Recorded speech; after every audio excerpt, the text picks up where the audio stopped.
Назарова Қарлығаш Абатбаевна, Медиана сервис лимитед IT компаниясының бас директоры болам. Біз білім басқармасы мен Маңғыстау облысының 10 жылдан астам уақыттан бері әлеуметтік серіктестікте жұмыс жасаймыз. Қазіргі таңда білім басқармасының бүкіл цифрландыру бағдарламасында толықтай жұмыстарын қамтып, электрондық журналдарын жасақтап, цифрландыру бағдарламасын толықтай қамтып отырған мекемеміз. Біздің мекеме Ақтау қаласында орналасқан, Маңғыстаулық төл мекеме болып есептелеміз. Біз 15 жылдан артық осы өңірде өзіміздің Маңғыстауда жұмыс жасаймыз. Біздің мамандарымыздың бәрі өзіміздің өңірден шыққан түлектер, өзіміздің Маңғыстаудың жергілікті тұрғындары. Біз оған өте қуаныштымыз, себебі білімнен барлық нәрсе басталады. Егер де сапалы білім болатын болса, сапалы білімнен саналы ұрпақ туылып, тәрбиеленіп, ертеңгі күнгі Қазақстанның деңгейін көтеретін де, биікке жеткізетін де осы ұрпақ болып есептеледі. Сондықтан да осы ұрпақты тәрбиелеуге үлес қосып, бір жағынан білім саласына үлес қосып отырғанымызға бір жағынан өте қуаныштымыз. Бүгінгі Бейнеу аудандық политехникалық колледжіне қонаққа келіп отырмыз. Жас маман бағдарламасы аясында бұл IT колледж политех бағытында болғанмен, қазіргі кезде заманауи бағдарламаның аясында, үлкен жас маман бағдарламасының аясында соңғы технологиялармен жабдықталып, өзінің материалдық базасын толықтай жаңартып жатқан екен. Бүгін осындай жас маман бағдарламасы аясында жасақталған дүниелердің есігін ашу салтанатына қонақ ретінде келіп отырмын, өте қуаныштымын. Себебі бұл жерде жасалған дүниенің өзі керемет. Әрбір кабинетке арналған, жасақталған дүниенің өзі бір таңданысқа, сондай бір үлкен үміт күтерліктей жұмыстар жасақталған. IT кабинеттер, графика кабинеті, веб-дизайн кабинеті, робототехника кабинеттері.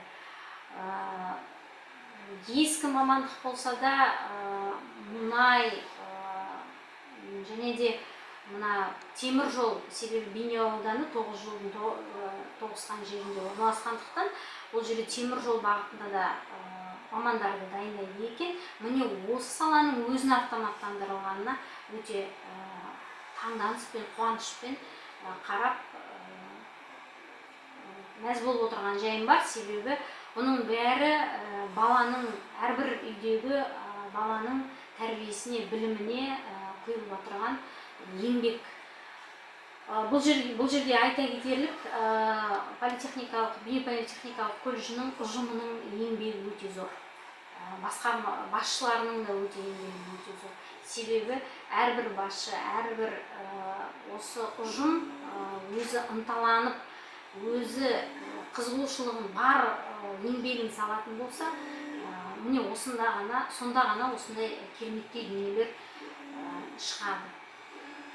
Жас маман бағдарламасы бұл мемлекеттің беріп отырған, әрбір колледжге беріп отырған үлкен бір мүмкіндігі. Міне осы мүмкіндіктен пайдаланып, осындай үлкен жетістіктерге жетіп жатқан екен. Өте қуаныштымын. Біз бұл колледжден 4-5 жылдан бері әлеуметтік серіктестікте жұмыс жасаймыз.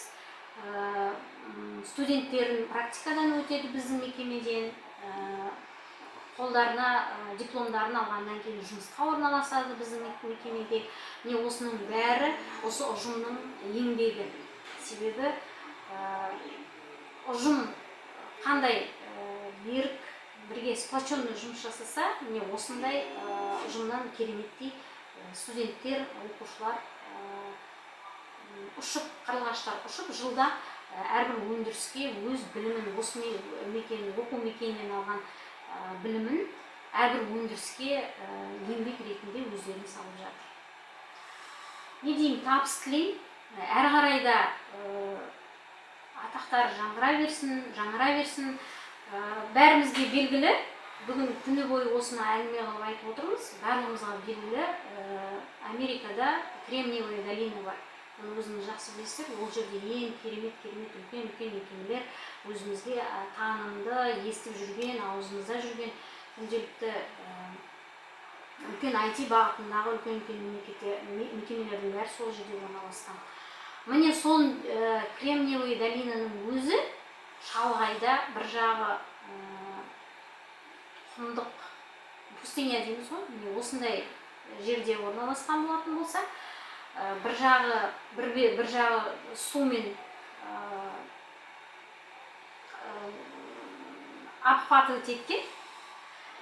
Міне сондай жерде үлкен бір Кремниевая долина орналасқанда, біздің Бейнеу ауданымызда да осы Бейнеу политех колледжінің базасының негізінде неге үлкен IT хаб болмасқа, неге үлкен осындай IT мамандар дайындайтын үлкен бір центр болмасқа. Міне осы қазіргі жасап жатқан Бейнеу политехникалық колледжінің ұжымының жасап жатқан жұмыстары осы ертеңгі күні үлкен бір IT хабтың болуына бастама болсын деп тілер едім. Сәттілік тілеймін жұмыстарына. Әрқашанда өсіріп жатқан, тәрбиелеп жатқан ұл-қыздардың тек қана жақсы игіліктерін, жемістерін көре берсін. Әрбір ұстаз үшін бала, әрбір өзінің оқытқан шәкіртінің жеңісі үлкен жеміс болып табылады. Сондықтан да ұстаздарға мың алғыс. Осы ұстаздардан білім алып жатқан шәкірттерге де тек қана жарқырап жұлдыз бола берсін деп тілегім келер еді.